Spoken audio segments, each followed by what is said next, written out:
तर guys issue जाते आता गावाला आणि हा ब्लॉग आहे शुक्रवारी शूट केलेला आणि तुम्ही बघणार तो म्हणजे रविवारी म्हणजे शनिवारच्या ब्लॉग मध्ये मी ऍड करेल ते. तर ती आता गावाला जाते कारण तिला शनिवारी स्कूल होती पण आता मेसेज आला की सुट्टी आहे म्हणून ती पण जयू जवळ जाते. तिकडनं जयू आणि ती संडेला वापस येणार. वाटतंय मॅडम मग खूप छान. इशूची पिंक बॅग झाली ready. Pink bag pink dress. चला आता 2 पोण्या मोडायच्या 1 पोणी टाकायची. बाय करून जाईल तुझी. Bye bye.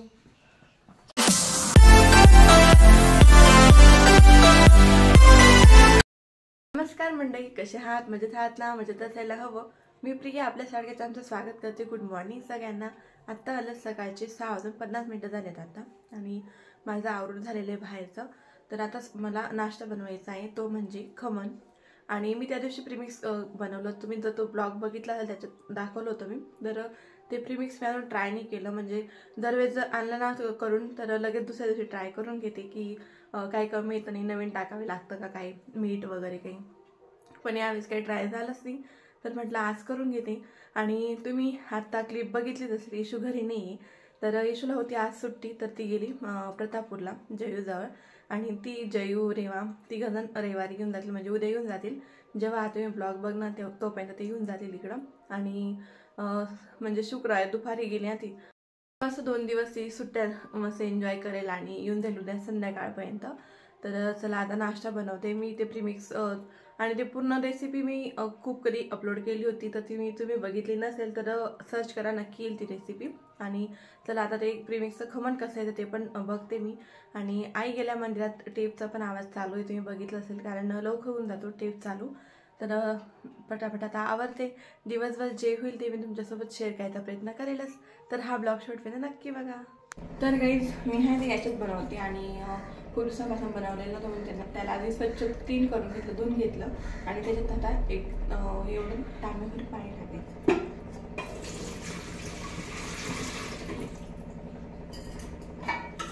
ही आहे मोठी प्लेट, ह्याच्यात करणार आहे मी.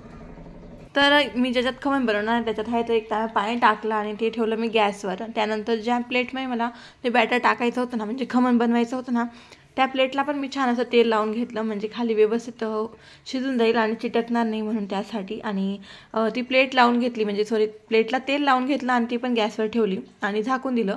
पाणी उकळतं तोपर्यंत ती प्लेट पण छान अशी गरम होऊन जाईल आणि ती व्यवस्थित ॲडजस्ट करून दिली. कारण नंतर आपण जेव्हा बॅटर टाकतो ना खाली टाकून घ्यायचं मग ते ॲडजस्ट करायचे, तसं होत नाही. ती बॅटर पण ना थोडंसं ओतलं जातं म्हणून मी आधी ते प्लेट लावून घेते मग मी बॅटर टाकते. तर मी इकडे 1 वाटी प्रीमिक्स घेतलेलं आहे ते खमणचं आणि त्याच्यात मी अर्धी वाटीपेक्षा थोडंसं कमी रवा घेतलेला आहे. आणि थोडासा कलर येण्यासाठी मी हळदीचा उपयोग करते. आणि हळदी टाकली गेली की थोडंसं असं कोरडं प्रीमिक्स असणार ते व्यवस्थित मिक्स करून घ्यायचं म्हणजे मॅश करून घ्यायचं. मग त्याच्यात थोडं पाणी टाकून ते बॅटर तयार करून घेतलं. आणि ते बॅटर तुम्ही बघितलंच खूप छान असं फुलून आलं आणि काही नाही फक्त 10 ते 15 मिनिटात खमण रेडी झालं होतं. आणि खूप छान व्यवस्थित फुलून पण आलं आणि खूप छान शिजलं पण होतं. थोड्यात आई पण मंदिरातनं येऊन गेल्या होत्या. आई आज सकाळी मंदिरात गेल्या होत्या ना तर थोडंसं आज लवकरच आल्या, पूजा लवकर झाली असेल म्हणून. त्यानंतर थोडंसं गार झालं ते आणि जोपर्यंत मी खमण आहे ना गार होतं तोपर्यंत मी पूजा पण करून घेतली म्हणजे थोडं छान असं गारून गेलं. त्यानंतर मी तडक्याची तयारी केली. एका साईडला तडका होत होता, एका साईडला मी त्याची काप पण व्यवस्थित करत होती. आणि बघू शकता काप करायच्या वेळेस मला अजिबात काही त्रास होत नाही, एकदम सॉफ्ट जाते ते काप करायच्या वेळेस. आणि या जागा इशू राहिली असते ती म्हटली की मम्मा मला करू दे मी करते असं. आणि तिचा फेवरेट म्हणजे ऑल टाईम फेवरेट आहे ढोकळा खमण, तर तिला खूप आवडतं. त्यानंतर आपला तडकाही रेडी झाला. मग मी त्या खमणवर टाकून घेतला व्यवस्थित, सगळ्या साईडने व्यवस्थित टाकून घेतला म्हणजे कोणत्या साईडला कमी नको असायला म्हणून. आणि तो तडका वगैरे टाकून झाला की 10-15 मिनटं त्याला व्यवस्थित रेस्ट द्यायचं. आणि मी आहे तडक्यामध्ये मिरची कढीपत्ता, मोहरी, जिरं वगैरे टाकलेलं आहे. आणि मी आधीच्या ब्लॉगमध्ये पण मी तडका कसं बनवते किंवा कसं ते टाकते ते पण शेअर केले, ते पण तुम्ही नक्की बघा. आणि त्यानंतर थोडीशी कोथिंबीर टाकली आणि बघू शकता तुम्ही खमणचा लुक किती छान आणि किती व्यवस्थित आलेला आहे. एकदम असं फुलून पण आलेलं आहे आणि एकदम जाडसर आलेलं आहे. सगळ्यांना आवडलं खमण. तुम्हाला कसं वाटलं हे पण कमेंट करा. तर काही सगळ्यांचा नाश्ता झाला आता मी करते आणि व्यवस्थित आलेले म्हणजे त्याच्यात काही कमी वगैरे नाही. खूप छान आणि सगळ्यांना आवडलं पण. चला आता माझी प्लेट करून घेते आणि तुम्हाला पण दाखवते. नाही बघा किती व्यवस्थित फुलून आलेलं आहे, एकदम जाड पण आलेलं आहे ते, म्हणजे जाड म्हणजे तसं जाड नाही आहे, एकदम व्यवस्थित फुलून आले असं.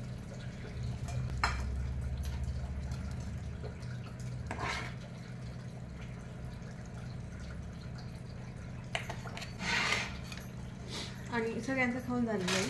त्याच्यात मी टाकते ती म्हणजे आलू शेव.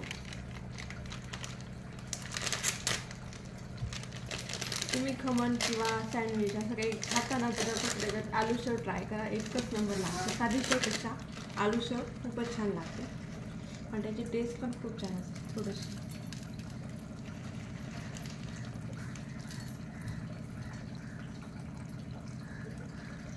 तर ही झाली माझी प्लेट रेडी.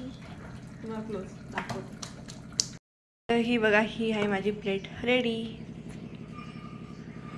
सगळ्यांचा नाश्ता झाला, म्हणजे आईचा, यांचा, दादांचा, आणि इशू तर नाही आहे, कारण इशूचं सगळ्यात फेवरेट म्हणजे ते खमण आहे.